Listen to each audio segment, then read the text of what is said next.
Hello students, my name is Geeta Indiria. Welcome to Step Up Academy. सांवले सपनों की याद, जिसमें जावेद हुसैन ने सालिम अली और लॉरेंस को याद किया था। तो आज देखते हैं हम उसका प्रश्न अभ्यास।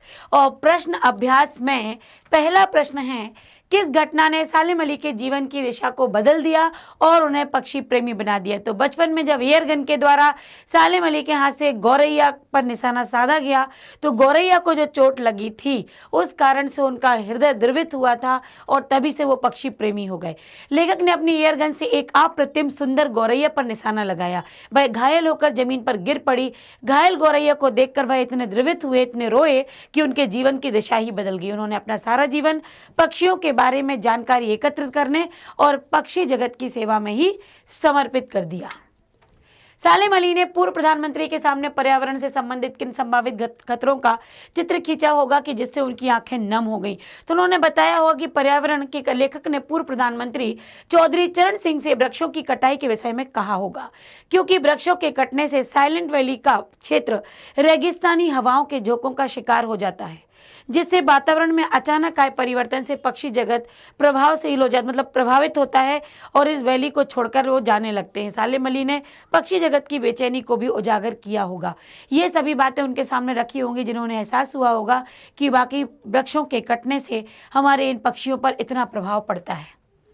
लॉरेंस की पत्नी फ्रीडा ने ऐसा क्यों कहा होगा कि मेरी छत पर बैठने वाली गौरैया लॉरेंस के बारे में ढेर सारी बातें जानती हैं, क्योंकि लॉरेंस पक्षियों के लिए समर्पित थे। गौरैया से उन्हें अधिक प्रेम था, उनके साथ समय व्यतीत करते थे। लॉरेंस को प्रकृति से अत्यधिक प्रेम था। वे प्रकृति की सभी रचनाओं से प्रेम करते थे।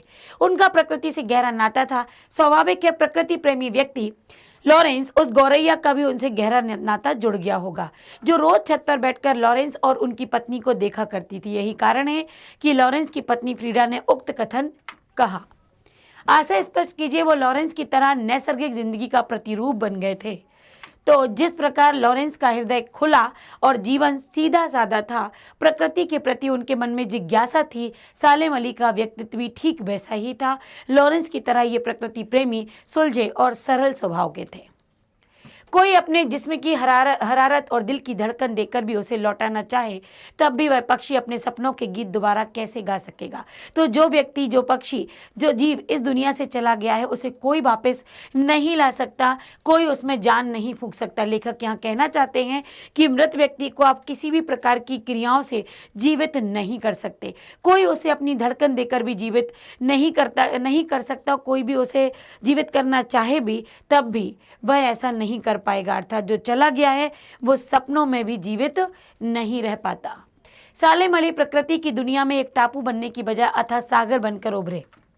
लेखक कहना चाहते हैं कि सालिम अली एक ऐसा व्यक्तित्व जो प्रकृति को अपने घेरे में बांध लेता है, जो प्रकृति के अनुरूप नहीं, प्रकृति को अपने अनुरूप डालता है। जमीन से लेकर आसमान तक जिनकी नजर थी, वह किसी टापू के तरह नहीं, बल्कि एक विशेष स्थान तक सीमित नहीं रहे, वह विशाल सागर बन गए। उन्होंने प्रकृति के हर एक कोने को जाकर छुआ, प्रकृति के विस्तार को देखा, हर एक नदी का अनुभव है उनके अंदर। ऐसे सालिम अली का अनुभव और कार्य क्षेत्र बहुत विशाल, जैसे सागर को हर नदी का अनुभव है, वैसे ही सालिम अली को प्रकृति की हर एक घटना, हर एक पक्षी का अनुभव था। तो ये समुद्र की तरह विशाल थे। इस पाठ के आधार पर लेखक की भाषा शैली की 4 विशेषताएं लिखिए। तो लेखक की भाषा शैली जो है वो प्रत्येक घटना का सजीव चित्रण किया गया है। हिंदी, उर्दू, अंग्रेजी शब्दों का प्रयोग है। भाषा अत्यंत सरल और सहज है। अभिव्यक्ति शैली तो मनोभावों को व्यक्त करने की शैली दिखाई देती है। इस पाठ में लेखक ने सालिम अली के व्यक्तित्व का जो चित्र खींचा उसे अपने शब्दों में लिखिए।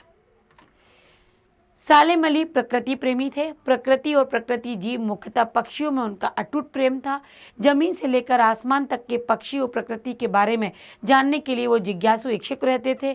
प्रकृति को उन्होंने प्रकृति की नज़र से देखा है। उन्हें लेखक, बर्ड वाचर कहा गया है। वह पक्षियों की सुरक्षा के लिए उपाय खोजते रहते थे। उनके चेहरे पर से दूरबीन कभी नहीं हटती थी। प्रकृति प्रेमी सालिम अली बाहरी चकाचौंध से दूर थे और घुमक्कड़ स्वभावी, सीधे और सरल व्यक्ति थे। तो ये उनका व्यक्तित्व था। प्रकृति प्रेमी थे। प्रकृति के जीवों अर्थात पक्षियों से अधिक प्रेम था। जमीन से लेकर आसमान तक के पक्षियों के बारे में जानने के लिए वो इच्छुक रहते थे। उनके चेहरे पर, उनकी आंखों पर हमेशा दूरबीन रहती थी। बहुत घुमक्कड़ प्रवृत्ति के, सीधे और सरल स्वभाव के व्यक्ति थे। सांवले सपनों की याद शीर्षक की सार्थकता पर टिप्पणी लिखिए कि आखिर ये शीर्षक कहाँ तक सही है। तो सांवले सपनों की याद एक रहस्यात्मक शीर्षक है, बिल्कुल रहस्य छुपा हुआ है। इसे पढ़कर पाठक जिज्ञासा से आतुर हो जाता है। कैसे सपने होंगे, किसके सपने होंगे और कौन से सपने होंगे, ये सपने सांवले क्यों हैं, बिल्कुल आता है ये दिमाग में, और आपके भी आया होगा। कौन इन सपनों की याद में आतुर है आदि। सांवले सपने मनमोहक इच्छाओं का प्रतीक है। ये सपने प्रसिद्ध पक्षी प्रेमी सालेम अली से संबंधित है। सालेम अली जीवन भर सुनहरे पक्षियों की दुनिया में खोए रहे, भी उनकी सुरक्षा और खोज के सपनों में खोए रहे। ये सपने हर किसी को नहीं आते हैं, हर कोई पक्षी प्रेम में इतना नहीं डूब सकता। इसलिए आज जब सालेम अली नहीं रहे तो लेखक को उन सांवले सपनों की याद आती है जो सालेम अली की आंखों में बसते थे। यह शीर्षक सार्थक तो है ही, किंतु गहरा रहस्यात्मक भी है। चंदन की तरह घिस घिस कर इसके अर्थ तथा प्रभाव तक पहुंचा जा सकता है। तो बिल्कुल यह है सार्थक, जो शीर्षक है वो सार्थक है, क्योंकि जावेद हुसैन ने सालेम अली के इस व्यक्तित्व को याद किया है जो सांवले सपनों की तरह है। अब यहाँ पर आपके लिए एक होमवर्क दिया जाता है कि प्रस्तुत पाठ सालेम अली की पर्यावरण के प्रति चिंता को भी व्यक्त करता है। तो पर्यावरण को बचाने के लिए आप कैसे योगदान दे सकते हैं।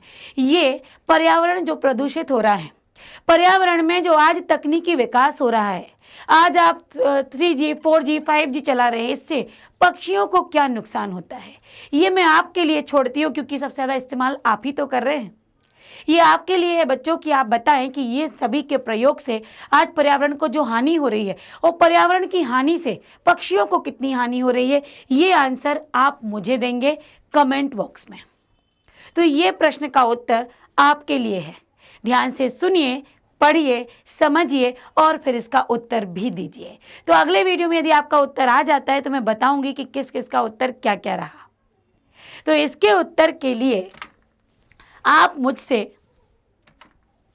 अगले वीडियो में अवश्य मिलिएगा और साथ ही नए पाठ के साथ मिलेंगे। तो यहाँ पर सांवले सपनों की यादें जो है वो समाप्त होती हैं। मिलते हैं अगले वीडियो में अगले पाठ, नए पाठ के साथ। आज के लिए बस इतना ही। धन्यवाद।